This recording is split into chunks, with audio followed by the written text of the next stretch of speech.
मिली आस्वादन कियो वृंदावन की माधुरी। वृंदावन धाम की माधुरी अर्थात जो वृंदावन धाम का रस है, माधुरी रस, माधुरी रस है, मिठास है, उसको इन सब ने मिलकर के आस्वादन किया है। इन सब ने मिलकर आस्वादन किया। कहाँ? हाँ, एक ने प्रश्न किया कि कहना तो ये चाहिए था एक एक ने आस्वादन किया और यहां पर कहते हैं इन सब मिली। तो कहने का अभिप्राय ये है कि ज्ञान मार्ग में अकेले रहने की बात कही गई है, परंतु भक्ति मार्ग में अकेले नहीं, संतों के संग रहने की बात कही गई है। प्रथम भगति संतन कर संगा। ज्ञान मार्ग में अकेले रहने की बात कही गई है, बात सत्य है। एक बात बताऊं, विधवा को आभूषण रहित रहने की बात कही गई है। विधवा को आभूषण रहित और अकेले रहने की बात कही गई है, सुहागिन के लिए नहीं है। सुहागिन जो है वह श्रृंगार करती है तो उनके पति प्रसन्न होते हैं।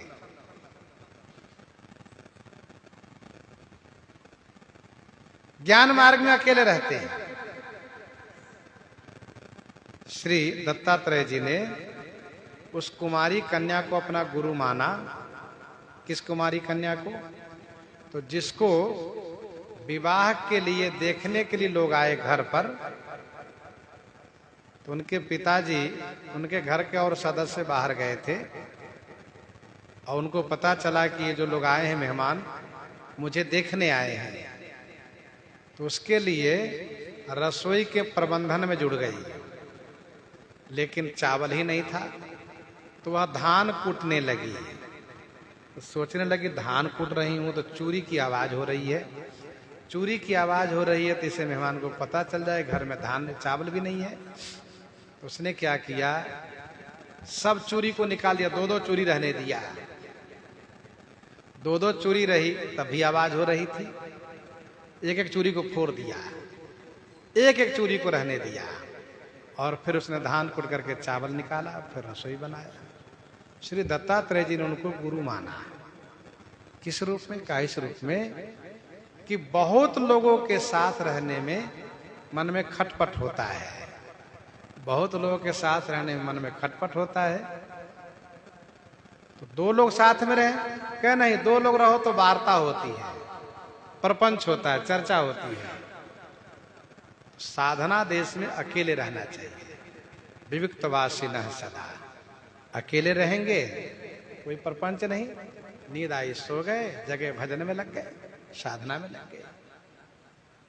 तो अकेले रहना चाहिए, ये शिक्षा उन्होंने उस कुमारी कन्या से दी। लेकिन भक्त दूसरी बात कहते हैं। भक्त कहते हैं अकेले नहीं रहो, संतों के बीच रहो, सत्संग करो।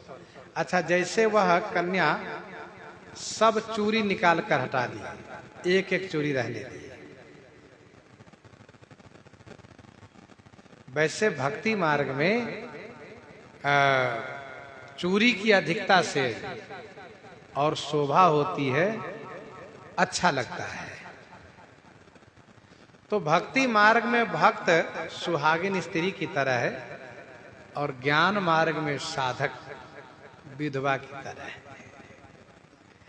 इसीलिए उनकी बात अलग कही गई है।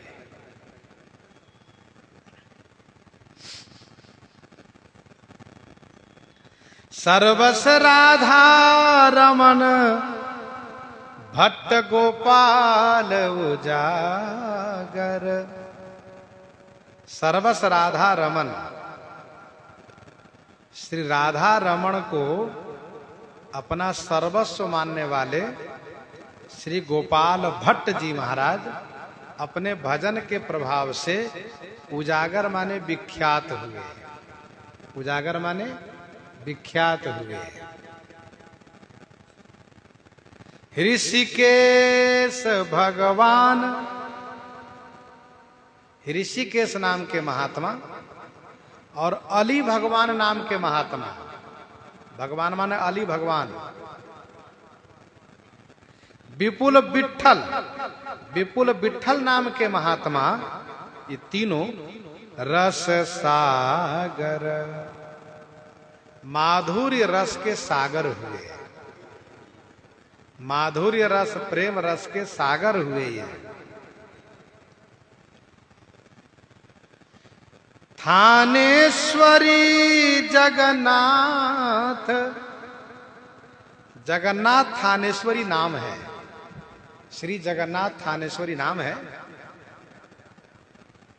लोकनाथ महामुनि, लोकनाथ जी, लोकनाथ गोस्वामी महामुनि जी, मधु गोसाई जी, श्री रंग जी, श्री रंग जी और कृष्णदास पंडित उभय। कृष्णदास पंडित उभय, उभय माने दो कृष्णदास, एक पंडित कृष्णदास और एक ब्रह्मचारी कृष्णदास। एक पंडित कृष्णदास, एक ब्रह्मचारी कृष्णदास। ध्यान दीजिएगा, आगे इन सब की चर्चा आगे कवित्व के माध्यम से भी की जाएगी। 56 में नाम बताया जा रहा है महात्माओं का। क्या क्या नाम है?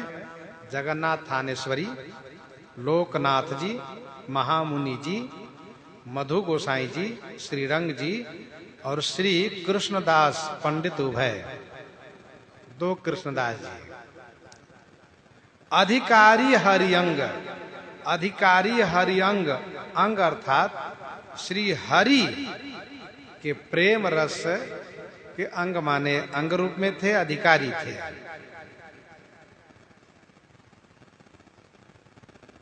अंग माने सहायक अर्थ होता है, अंग माने सहायक थे, अधिकारी थे। अब नाम आ रहा है, क्या नाम है? कहा घमंडी जी। अटपटा नाम है ना, कहा इसका आधे नाम यहां बताया जा रहा है। इनका पूरा नाम है श्री उद्धव घमंड देवाचार्य जी। इनका नाम पूरा है श्री उद्धव घमंड देवाचार्य जी। श्री युगल किशोर, श्री युगल किशोर जी, ये संत जी का नाम है। भृत्य, भृत्य माने सेवक, भृत्य माने सेवक। भूगर्भ, भूगर्भ ये संत जी का नाम है, भूगर्भ, भूगर्भ स्वामी जी। और जीव गोसाई जी, दृढ़ व्रत लियो। इन सभी ने वृंदावन में रहने के लिए दृढ़ व्रत लिया है।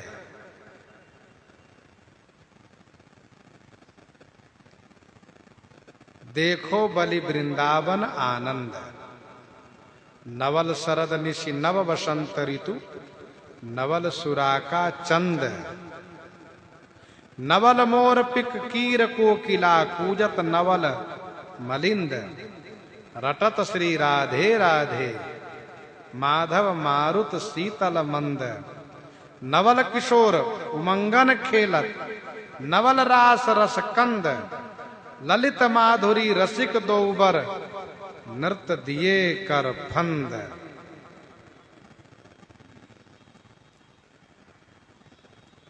एक संत जी हुए हैं जिनके नाम था नागरीदास जी।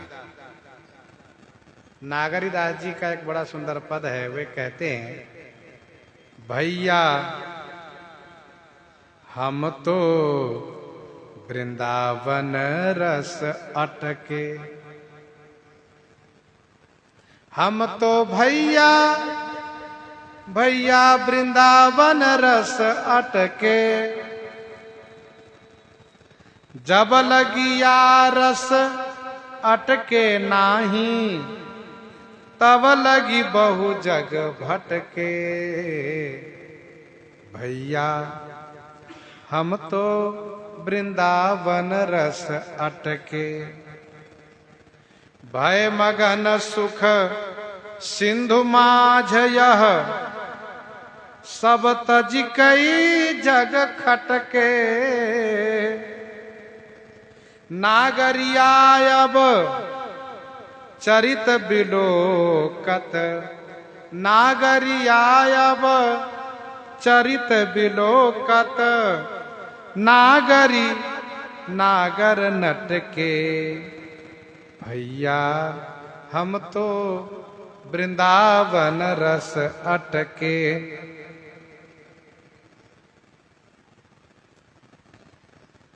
तो ये सभी उपरोक्त संत महापुरुष मिल करके वृंदावन में रहने का निश्चय किए, दृढ़ व्रत लिए।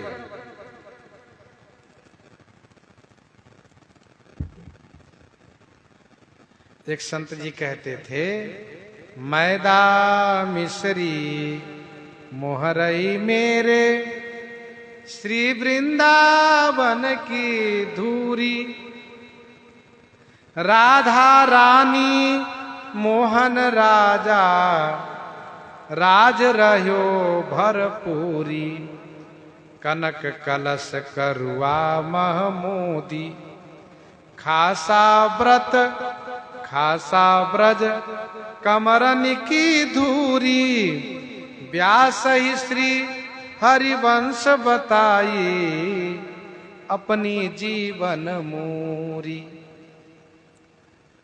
इस प्रकार से रसिक अनन्यन के बिना मिले न ब्रज रस स्वाद, रंग नरैनी बिन चढ़े मिटे नहीं परमाद।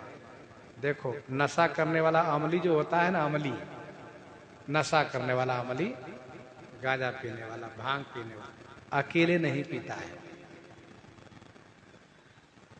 अकेले उसको आनंद नहीं आता है, उसको चाहिए समूह, दो चार चाहिए। अमली सब इकट्ठे हो जाएंगे, फिर अमल करने का स्वाद भी अलग होता है और उन सब पर अमल चढ़ता भी है। उनसे कहीं अकेले अमल करना अच्छा नहीं लगता है। वैसे ही भक्ति रूपी जो अमल जिनका है, जिनका भक्ति ही अमल है, उनको अकेले नहीं आनंद आता है जब तक दो चार बैठ करके भगवान की चर्चा नहीं करेंगे, तब तक आनंद नहीं आता। इसलिए सब मिल करके रस का आस्वादन किए। कवित्व में प्रस्तुति है, श्री गोपाल भट्ट जु के ही वे रसाल बसे, लस्यो प्रगट राधा रवन स्वरूप है। श्री गोपाल भट्ट जु के ही वे रसाल बसे, श्री गोपाल भट्ट जी के हृदय में वे रसाल, कौन रसाल? कहा रस स्वरूप भगवान श्री कृष्ण चंद्र जी निवास कर गए। लस्यो प्रगट राधा रवन स्वरूप है।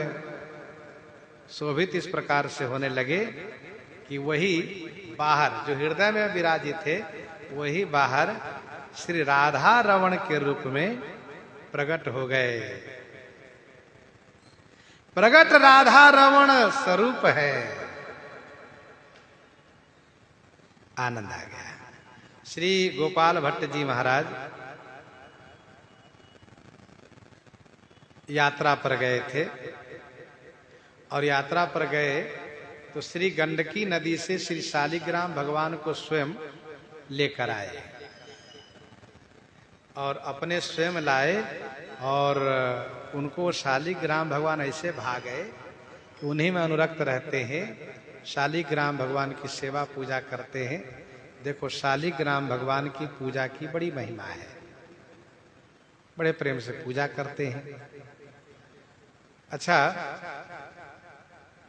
हृदय में भगवान श्री कृष्ण जी की छवि रहती है, भगवान श्री कृष्ण चंद्र जी की छवि रहती है, शालिग्राम भगवान की पूजा करते हैं। एक सेठ आया वृंदावन में, उसने सभी मंदिरों में घूम घूम करके भगवान के लिए वस्त्र और आभूषण भेंट किया। नाम सुन रखा था गोपाल भट्ट जी का भी। उनके पास आया सेठ हुआ और कहा महाराज जी आप अपने ठाकुर जी का नाप दीजिए, मैं आपके ठाकुर जी के लिए वस्त्र और आभूषण लेकर आता हूं। वैसे में बहुत तरह के बनवा के रखा हूं, इसमें से जो पसंद आवे वो पहना दीजिए।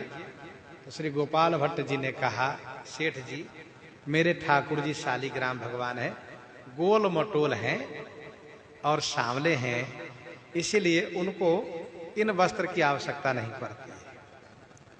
सेठ बेचारा बड़ा उदास हो गया कि बताओ, गोपाल भट्ट जी के ठाकुर जी के हाथ पांव ही नहीं है, इसीलिए मैं इनको वस्त्राभूषण धारण नहीं करा सकता हूं।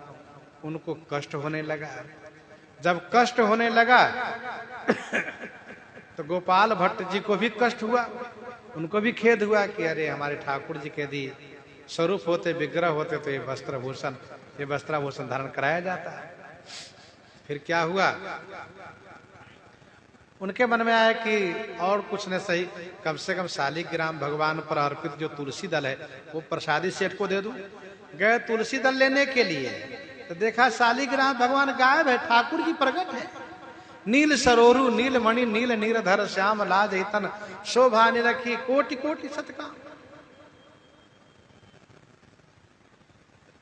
और मंद मंद मुस्कुरा रहे हैं और कह रहे हैं, गोपाल भट्ट जी देखिए मैं प्रकट हो गया हूं, अब अपने सेठ को निराश मत कीजिए, जाइए उनसे वस्त्राभूषण ले आइए, पहना दीजिए मुझे, आप भी खुश हो जाइए, आपका सेठ भी खुश हो जाएगा। तो गोपाल भट्ट जी बड़े गदगद हो गए, जय हो प्रभु, बलियारी आपकी।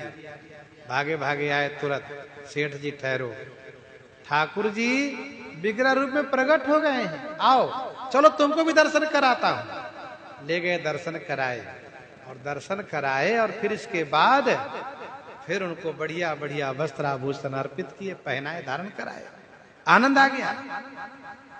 तो बहुत ऐसी कथा है जहां संतों के सेव्य शालिग्राम भगवान विग्रह रूप में प्रकट हो गए। अयोध्या जी में श्री तपस्वी जी की छावनी है, जिस तपस्वी छावनी के आदि संस्थापक परम तपस्वी परम अनुरागी बाबा श्री रामदास जी महाराज थे। वह शालिग्राम भगवान की पूजा करते थे, शालिग्राम भगवान रखे थे। उनके मन में रात्रि में भावना होने लगी, आहा इनके हाथ पांव होते तो इस प्रकार से मैं आभूषण पहनाता, इनके इस प्रकार से आकार होता तो सिर पर मुकुट पहनाता, कान में कुंडल पहनाता और बढ़िया तिलक लगाता, खूब साज श्रृंगार करता। इस प्रकार से रात्रि मनोरथ करने लगे। मनोरथ करने लगे तो प्रातः काल जब नहा के गए तो देखा ठाकुर जी प्रकट हो गए, गोल मटोल बढ़िया ठाकुर जी प्रकट हो गए आकार में। श्री रामदास जी महाराज बड़े प्रसन्न हो गए और उन्होंने बड़े अनुराग से साज श्रृंगार और सेवा करना प्रारंभ किया, जैसे गोपाल भट्ट जी करने लगे। दास जब छावनी में रामायण पढ़ता था तो उस समय में पता चला कि श्रावण के महीने में झूला के उत्सव में ही उनका दर्शन हो पाता है, जो प्रगट ठाकुर जी हैं। तो झूला में जाकर के दर्शन किया था। अब इसके बाद फिर पता नहीं कैसे क्या है सब, फिर तो जाने ठाकुर जी क्या हुआ नहीं हुआ। तो शालिग्राम भगवान से ठाकुर जी प्रकट हो जाना, ये बात कही गई है। अच्छा, श्री गोपाल भट्ट जी के हृदय में ठाकुर जी प्रकट हो गए। देखो, जिसका हृदय निर्मल होता है भगवान वहां प्रकट हो जाते हैं। हरि निर्मल मल ग्रसित हृदय असमंजस मोहि जनावे, जैसर काक कंक बक्सूकर क्यों मराल तहा। निर्मल मन जन सो मोहि पावा, मोहि कपट छल छिद्रन भावा। हृदय निर्मल हुआ कि भगवान तुरंत पहुंच जाते हैं, तुरंत प्रकट हो जाते हैं। भगवान निर्मलता देखते हैं। मन कर्म वचन छाड़ी चतुराई, भजत कृपा करी रघुराई। बादशाह ने एक महल बनवाया, बहुत भव्य नव्य दिव्य महल बनवाया, और चित्रकारी करने के लिए बादशाह ने अपने मंत्री से कहा कि जो सबसे नामी प्रसिद्ध चित्रकार हो उसको खोज कर लाओ। मंत्री महोदय ने अपने उन सेवकों से कहा खोज करो। तो बताया कि अमुक चित्रकार है, वो बहुत सुंदर और इस क्षेत्र के पूरे विश्व के नामी चित्रकार है, ये क्षेत्र में रहते हैं। तो मंत्री गए और एक साथ में उनका सेवक भी गया। पता चला घर में नहीं है। वो कहाँ गए हैं? कहा घोड़ा पर चढ़ करके वो घूमने गए हैं। तो जहां घूमने गए वहीं पहुंचो, वहीं पहुंच गए। कहा सुनो, चलो बादशाह के घर चित्रकारी करना है। उन्होंने कहा मैं ऐसे नहीं जा सकता हूं। मैं तो कहा मैं आया हूं घोड़ा पर घूमने के लिए, घोड़ा चलाने के लिए। तो जब तक मेरा मन नहीं भर जाता है घोड़े पर बैठ करके चलने से, और मेरा घोड़ा भी जब तक संतुष्ट नहीं हो जाता है, तब तक मैं नहीं जाऊंगा। घोड़ा घुमा रहा था, वो दौड़ा रहा था। तो मंत्री ने कहा आप बहुत बड़े कलाकार हैं, चित्रकार हैं, तो कोई आप अपना एक नमूना दीजिए, कोई एक वो दीजिए जिससे महाराज को विश्वास हो। कोई पहचान दीजिए, कोई नमूना दीजिए, कोई ऐसा चित्र दीजिए। तो चित्रकार ने कहा नमूना और पहचान तो घर पर बहुत है, लेकिन अब घर वाले पर विश्वास हो या ना हो तो एक काम करो। तुरंत अपना पगड़ी दिया और कहा इस पगड़ी को पूरा सीधा करो और दोनों तरफ से दोनों लोग पकड़ के बिल्कुल सीधा करके खड़े हो जाओ। तो मंत्री और उसके सेवक दोनों तरफ पकड़ करके उसको बिल्कुल सीधा किए, पगड़ी के कपड़े को। और उस पगड़ी में एक बुरुश रखा था, बुरुश फोटो बनाने वाला बुरुश रखा था। उसने उस बुरुश को निकाला तो बुरुश में थोड़ी स्याही लगी थी, स्याही सूख रही थी, थोड़ा पानी में भिगा दिया उसको। और फिर इसके बाद घोड़े पर चढ़ा हुआ उसी कपड़े में एक तरफ से लकीर मारना शुरू किया, यहां से उस पार तक मार दिया घोड़े पर बैठे बैठे। कहा ले जाओ बादशाह को दिखा देना, उनको समझ में आ जाएगा और मेरी कला का पहचान यही होगा, ये प्रमाण होगा। जाओ ला करके दिखाया, बादशाह खुश हो गए। कहा ये गजब का कलाकार चित्रकार ये कैसे? कहा उसने जिस धागे पर, इस पूरे पगड़ी के कपड़े पर जिस धागे पर बुरुश रखा उसी पर अंत तक चला दिया, दूसरे धागे में स्पर्श नहीं होने दिया। ये उसकी कला है, हाथ की कला है ये। इसी बीच वो चित्रकार पहुंच गए चित्रकार। बड़ा सम्मान हुआ। कहा इसी महल में चित्र बनाओ आप। बादशाह ने पूछा कितना बढ़िया बना सकते हो? तो उसने कहा कि महाराज मैं बहुत प्रशंसा करने वाली बात नहीं करूंगा, मैं जैसा बना दूंगा वैसा एक या तो खुदा बना सकते या तो मैं बना दूंगा। भगवान को छोड़ करके और दूसरा कोई बना नहीं सकता मेरे जैसा। कहा ठीक है। मंत्री से कहा सारा प्रबंधन कर दो इसके लिए, और सारा प्रबंधन करके कहा बनाओ। कहा ठीक है। कितना समय लगेगा? इतना समय लगेगा। इसी बीच एक और चित्रकार आ गए और कहा महाराज इनसे अच्छा मैं बना दूंगा। ऐसा कहा? तो पहले वाला कह रहा था जो मैं बना दूंगा वैसा या तो खुदा बना सकते हैं या तो मैं बना सकता हूं, तीसरा कोई बना नहीं सकता है, क्योंकि परमात्मा ईश्वर है। तो दूसरे वाले ने कहा कि मैं बना दूंगा, इनसे अच्छा बना दूंगा। ऐसा कहा? मंत्री जी इनके लिए प्रबंधन कर दो। कहा प्रबंधन हो जाए, लेकिन मेरे लिए एक सेंदली ला दीजिए और सुनिए पर्दा लगा दीजिएगा इनके, हमारे घर के आधा इनको दीजिए, आधा हमको दे दीजिए। आधे मैं बनाऊंगा, आधा मैं ये बनाएंगे। दूसरी बात है बीच में पर्दा रहेगी, और जिससे कि ये ना देख पावे हमारे कलाकारी को, इनकी कलाकारी को हम ना देख पावे। कहा ठीक है। दोनों अपने अपने काम में जुट गए। पहला वाले नामी चित्रकार तो थे ही, अब यहाँ पर ये बात है कि हमारे टक्कर के दूसरा भी आ गए हैं बराबरी के, कहते इनसे अच्छा बनाऊंगा, स्पर्धा वाली बात आ गई। तो ये भी खूब मेहनत की, खूब बढ़िया चित्र बनाए। और दूसरा वाला जो बना रहा वो क्या किया, दीवाल को बढ़िया पुट्टी करके, घिसाई करके इतना बढ़िया बना दिया, दीवाल एकदम चमकने लगा दीवाल। जो पहले वाला था कहा महाराज मेरा काम पूरा हो गया, चित्र बन गया। बादशाह ने पूछा दूसरे वाले से तुम्हारा काम कहा, महाराज हमारा भी हो गया। कहा पर्दा हटा दो। पर्दा हटा करके दरवाजा खोला गया। तो जो पहले वाला चित्र बनाया था उसी के चित्र का सामने वाले दीवार पर बिल्कुल वैसा ही, और वैसा ही नहीं अपितु उससे ज्यादा चमक है उस पर। तो जैसा दूसरे वाले ने कहा था वैसा ही हुआ। बादशाह ने करे वाह, मानना पड़ेगा तुम कलाकार हो, एक जैसा ही चित्र दोनों बनाए हो, एक दूसरे को देखे भी नहीं हो, लेकिन पहले वाले से तुम्हारे में चमक ज्यादा है। अब राज की बात तो किसी को पता नहीं है क्या हुआ है। सो बादशाह ने दूसरे वाले से पूछा ये बताओ तुमने कौन सी कलाकारी कर दी जो इतनी चमक आ गई इसमें। पहले वाले में उतनी निखार नहीं जितनी इसमें निखार है, चमक है।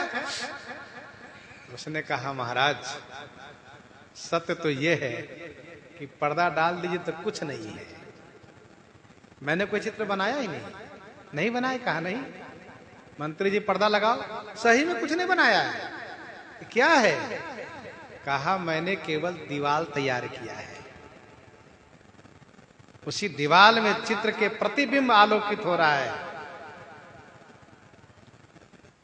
उस दृष्टांत के कहने का अभिप्राय यह है कि हृदय रूपी दीवार यदि स्वच्छ हो, निर्मल हो, बढ़िया हो, तो भगवान इस हृदय में अपने आप प्रतिबिंबित होने लगते हैं। इसलिए श्री गोपाल भट्ट जी के हृदय में रसा स्वरूप रसाल भगवान श्री कृष्ण चंद्र जी प्रतिबिंबित हो रहे थे, दिख रहे थे, जो बाद में प्रकट हो गए। अब इनकी कथा जो कुछ और है आगे हम लोग चर्चा करेंगे। एकादशी के संदर्भ में आप सुन लीजिए। आश्विन महीने के आश्विन शुक्ल पक्ष की एकादशी, इस महीने को कुवार भी कहते हैं। इस महीना का नाम कुवार भी है। तो कुवार के शुक्ल पक्ष की एकादशी, आश्विन शुक्ल पक्ष की एकादशी, जिसके बारे में भगवान श्री कृष्ण चंद्र जी से श्री युधिष्ठिर जी महाराज ने पूछा, भगवान इस एकादशी का क्या नाम है, क्या महिमा है, सो कृपा करके सुनाइए। भगवान श्री कृष्ण चंद्र जी ने कहा, राजन इस एकादशी का नाम है पाशांकुशा, और यह एकादशी समस्त पापों को नष्ट करने में समर्थ है, सक्षम है। राजन एकादशी के दिन भगवान की पूजा विशेष रूप से करनी चाहिए। भगवान विष्णु की पूजा करनी चाहिए, भगवान नारायण की, श्री राम श्री कृष्ण की पूजा करनी चाहिए, और उन्हीं के नाम का संकीर्तन करना चाहिए। फिर इसके बाद कहा, तप करने से जो फल प्राप्त होता है वह फल प्राप्त हो जाता है एकादशी के व्रत करने से, और एकादशी के दिन भगवान को प्रणाम करने से वह फल प्राप्त हो जाता है। भगवान की शरणागति ग्रहण करने से यम यातना से मुक्ति मिल जाती है। भगवान के धाम को प्राप्त करता है वह भक्त जो इस एकादशी को भगवान की शरणागति ग्रहण करता है। जो भगवान विष्णु की बुराई करता है, शिव जी की भक्ति करता है, अथवा शिव जी की बुराई करता है, भगवान विष्णु की भक्ति करता है, शंकर प्रिय ममद्रोही शिवद्रोही ममदास, इन दोनों को पाप से बचने के लिए एक ही उपाय है कि वे पाशांकुशा एकादशी का व्रत करें, तो वो दोनों पाप से मुक्त हो जाएंगे। राजन राजसूय यज्ञ, अश्वमेध यज्ञ से जो फल मिलता है, पुण्य मिलता है, वह पुण्य मिलता है एकादशी के व्रत करने से। संसार में इनके जैसा कोई व्रत नहीं है जो एकादशी व्रत है। और सबसे अधिक पुण्यप्रद है एकादशी का व्रत। एकादशी करने वाला नरक में नहीं जाता है। सुंदर, इस लोक में सुंदर स्वस्थ शरीर पाता है, परिवार पाता है, धन धान्य प्राप्त करता है, और इतना ही नहीं 30 पीढ़ी का उद्धार होता है। 10 मातृपक्ष, 10 पितृपक्ष, 10 पत्नी के पक्ष के 30 पीढ़ियों का उद्धार हो जाता है। इस प्रकार से पुराणों में एकादशी की महिमा गाई गई है।